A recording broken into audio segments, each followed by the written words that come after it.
Coming up, the New Jersey Devils try to get back in form in a big way with a 7-2 victory over the Buffalo Sabres. The return of Nico Hisschier. Is all right in Devils land? Are there still questions between the pipes? And what are our expectations as they finally get back to their winning ways? We dive in coming up next.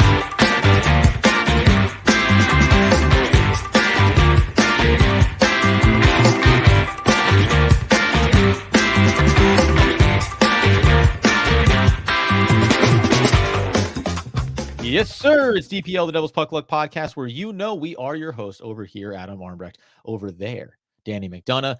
And of course, bringing you the latest on the Devils. Finally, Danny, getting off the snide here, getting a win against the Buffalo Sabres. Is this enough? Just at the very highest possible level, does a 7-2 victory over the Buffalo Sabres, a rout, as they say, was that enough for you to go, oh, okay, maybe we're all right after a difficult patch here, winning just 2 games out of their last 8?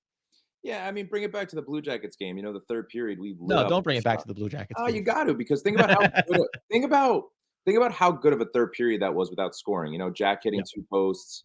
I think we had 4 posts in that third period, 22 shots. We were dominating the Blue Jackets in that third period. We carried it over to the Sabres game, Yeah. against the Sabres. Is it enough for me to be like, oh, we're going to turn this around. We're going to knock off 9 out of 10 wins right away? No, there's obviously question marks we have with this team, but this is exactly what we needed as a fan base and as a team and as, a team just for their morale, to go into this game, dominate at home, get a 7-2 victory and move on to the Islanders. 4 goals in the first period, right? That's you talk about that carryover effect when you feel like, we were this close away. A little bit, as is the namesake of the podcast, puck luck not going their way against the Blue Jackets. They get it early, they get it often. 38 shots in this game against the Sabres to go along with winning the faceoff battle, 57%. Notables, listen, did they have a lot of takeaways? 13? Yes. Did they have a lot of giveaways? 12? Certainly. But at a minimum, it's nice to go up against a team that you respect, and that's no knock on the Blue Jackets, but losing that game, let alone the competition, right? So it's good to get this kind of win. Nico Hisschier comes back in this game as well, gets a goal in his return.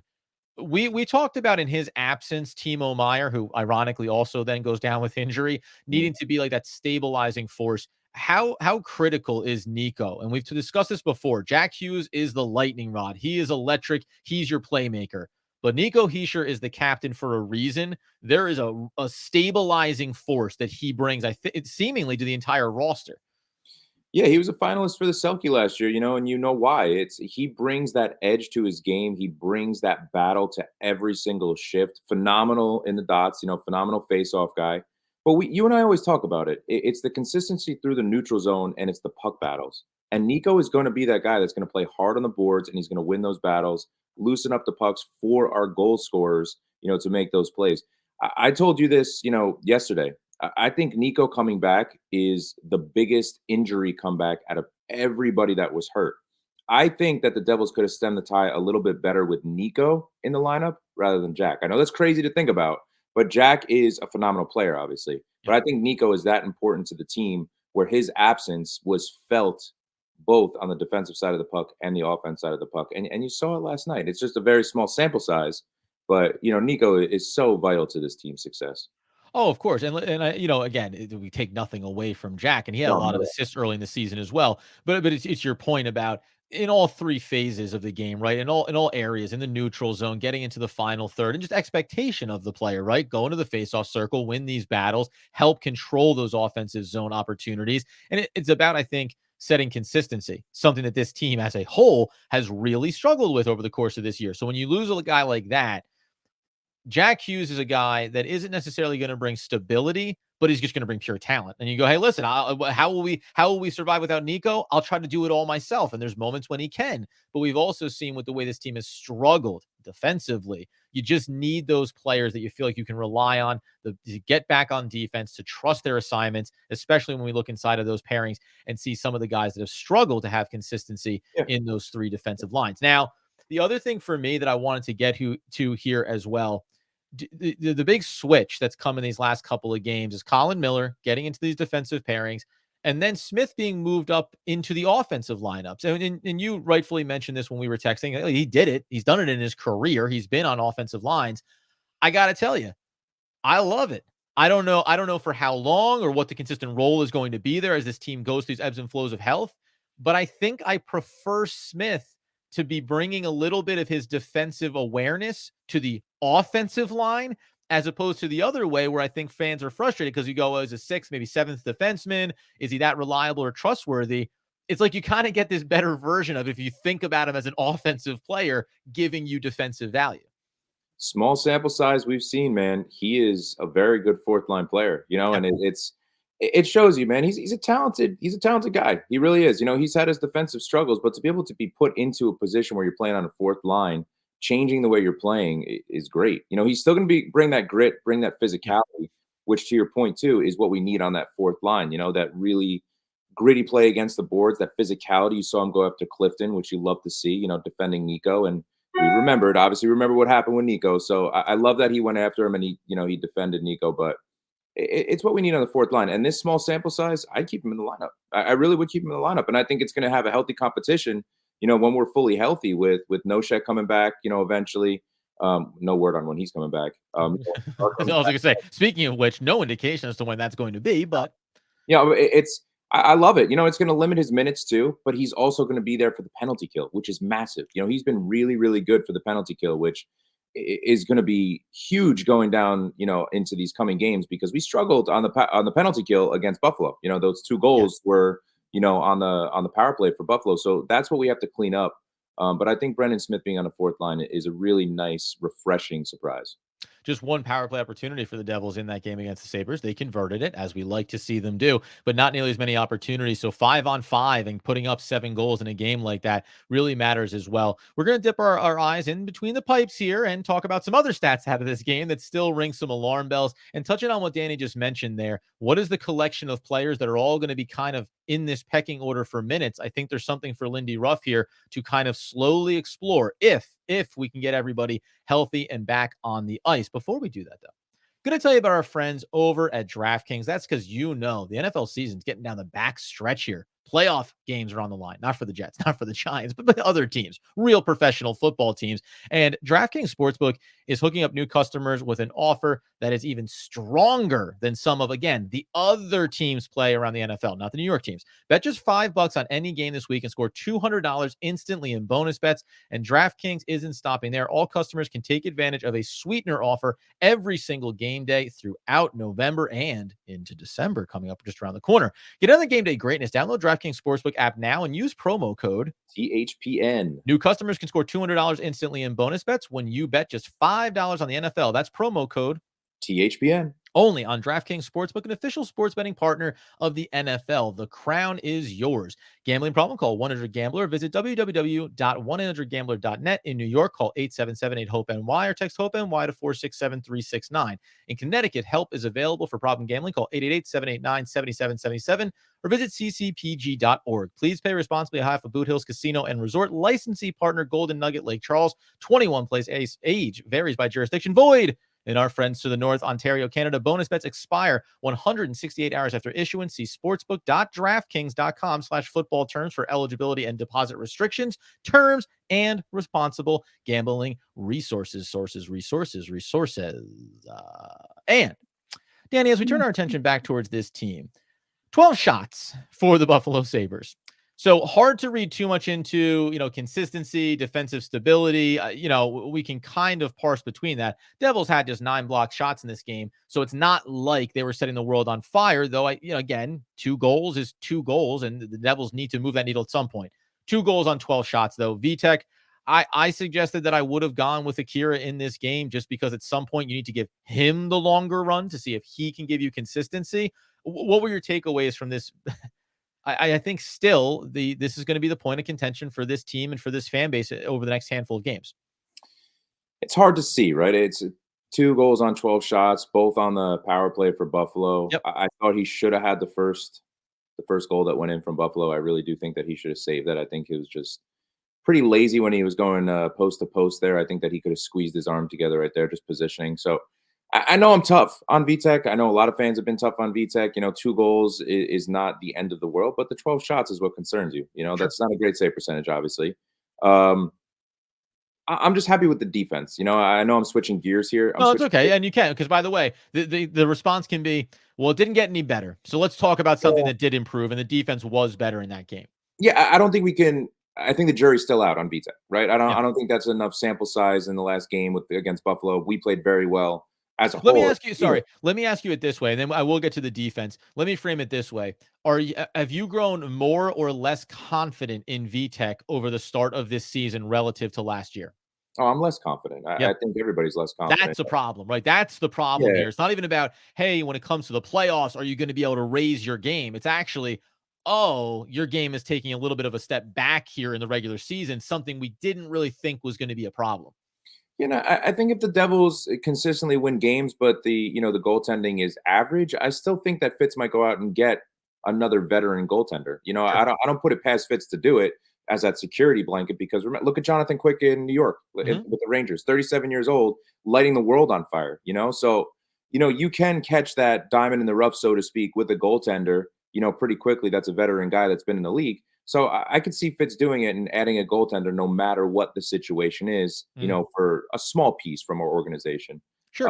But Now, no, defensively, though, defensively, you said you like what you saw because we can switch gears to that. What yeah. about this game 7-2? Obviously, a lot of offense, but what about defensively? Were you able to say, okay, that's a step in the right direction? Because it's not perfect, but as Mhm. long as we're seeing improvement, then that's what we really need here. Yeah, we go back to the Columbus game where we lost 2-1, right? We gave up 2 goals. Dougie Hamilton had a horrific game against the Columbus Blue Jackets. Yeah. Really, really bad game. But we shut it down the second half of that game against Columbus. We played a very good defensive game that second half, and it carried over into this game against the Sabres. So now it's a matter of putting it together. Our defensive assignments were so much better. The odd man rushes were so much better for the opposition. It was really knowing where our pairing partners were going to be. You Mhm. look at Luke Hughes and Colin Miller. Colin Miller knew where Luke Hughes was going to step up instantly and always was protecting the front of that. I'm not sure if you saw that, Adam, but that's what's impressed me the most about Colin Miller is he's being very, very defensive minded in front of our net, which I love. Because that's what we had troubles with. Siegenthaler and Hamilton jumping to one side of the ice and leaving a guy wide open in the middle of the ice just cannot happen. So, the progress I've seen from the Devils, again, very small sample size in a game and a half, is good. It's something to build on. To only give up 4 goals against in 2 games is way better than giving up the 3, 4, 5 that we've been giving up consistently. I would love to see, by the way, as we continue to get the sample size, we have a bonus episode up where we talked about obviously Tice Thompson being dealt to the Islanders in return for Durando. They play them next on Tuesday, but boy, would I love to see those two players actually be of significance and getting called up and going head to head. Because just to see those improvements, that's a little bit of a reminder that we're covering moves like that, and also dream a little dream about young talent getting chances at the NHL level. To your point, I think this is the well, why did we bring in Colin Miller? We're finally seeing it, right? And for if you're a fan of the Devils and you said, well, Smith, I can't stand him, etc., it might be these little things, the defensive awareness, where essentially what you're saying is your job, like Luke Hughes' job is not to be so concerned defensively that it mitigates what his offensive value is. And I think we've talked about him being a little bit tentative over the start of this season. So now you bring Miller in, and to your point, we want it to be that when Luke looks over his shoulder, Miller's already there, right? He's already covering that space. And he's not doing it in a way of like, hey, where were you? It's in a, yep, this is my job. Now you go punish the team down the other end. I think that that's what they're trying to instill here. And hopefully, as you say, small, this is always famous last words, small sample size, but hopefully this is kind of, oh, what did Fitz have in mind? What did Lindy Ruff want to do from the start of this season? Maybe defensively, we're finally starting to get that here because we've seen a lot of shifting of these pairings, a lot of frustrating play. You mentioned Dougie Hamilton, but hopefully this is the start of something that we can say we're never going to be a top 10 defense,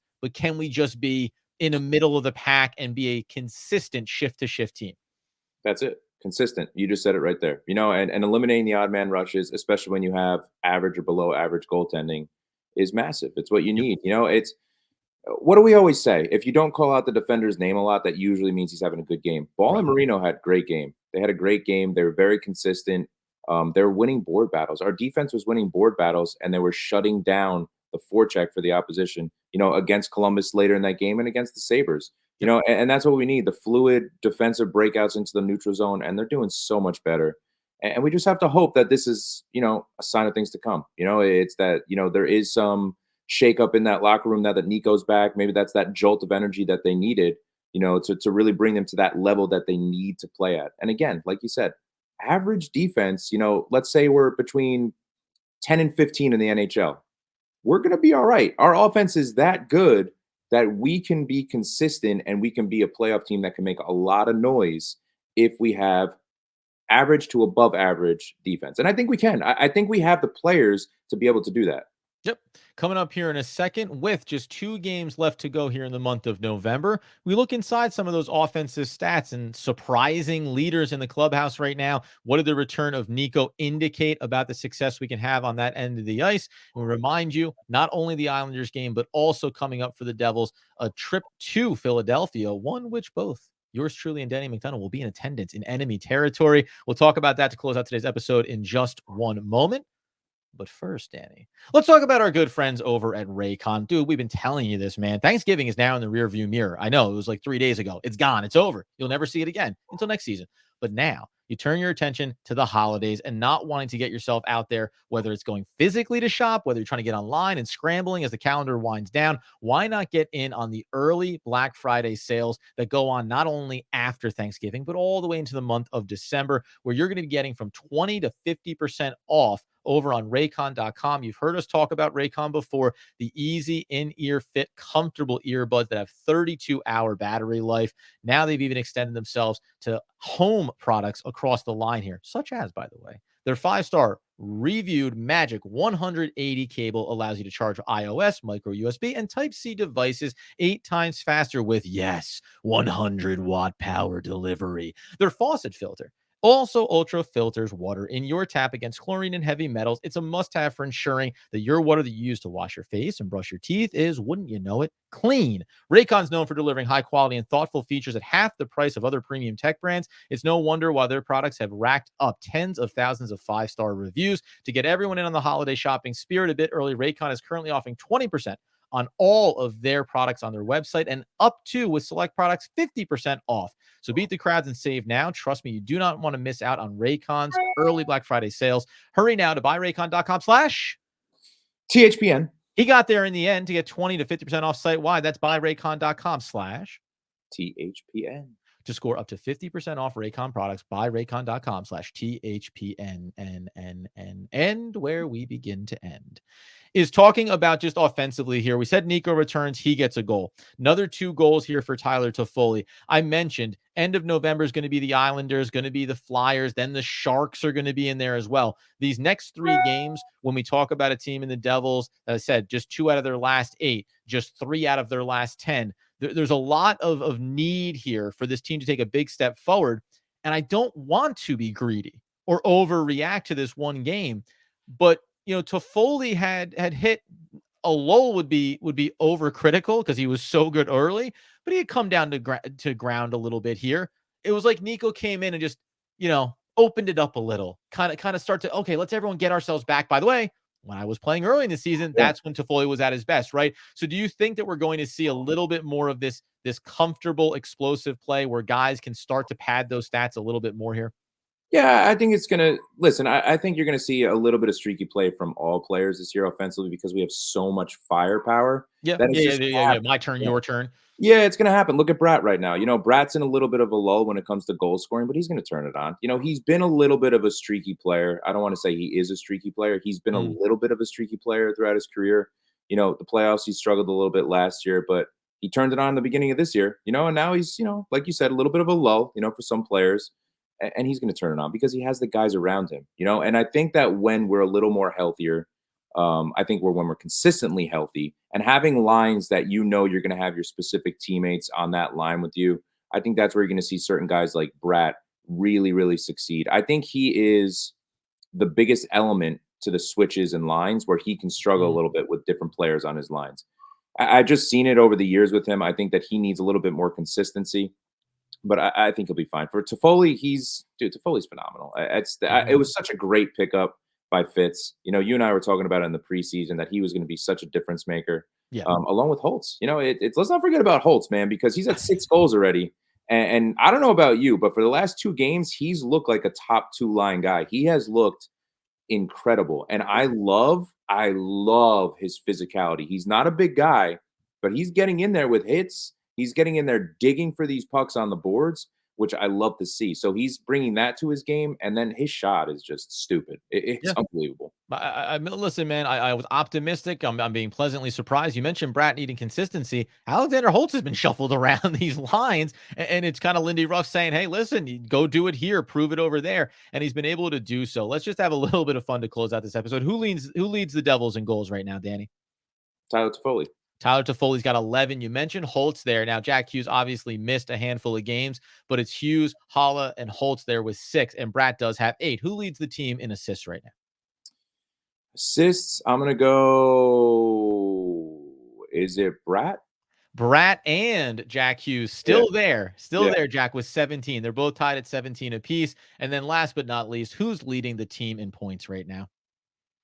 In points, it is not Tyler Toffoli. I think it's Brad actually with 20, right? Bratt with 25 now, 8 goals, 17 assists, 6 and 17 for Jack Hughes at 23. Tyler Toffoli, he's just not sharing. He's not sharing enough. Only 7 assists, 18 points for him. But then, by the way, Dougie Hamilton, for what he isn't defensively, he has 16 points. He has 11 assists this year. Hall is right there. How about this one? Just for a fun throw in, and we're going to talk about a lot of this at length. We're going to squeeze this in, I think, probably after the Philadelphia Flyers game, our first quarter of the season check-in. But Luke Hughes, just the 2 goals, 10 assists, Yeah. 12 points for him. Like there's some things happening here for a lot of the young players that are going to be really fun to look at and say, hey, the early part of this season has been rough. There's been some injuries, there's been some dysfunction, but I think there's a lot of seeds that are in place here to start to see the next quarter of this season really be a lot of the impact plays that we expected from a lot of these guys. So some high level dudes have just carried the load. Tyler Toffoli has been a godsend for this team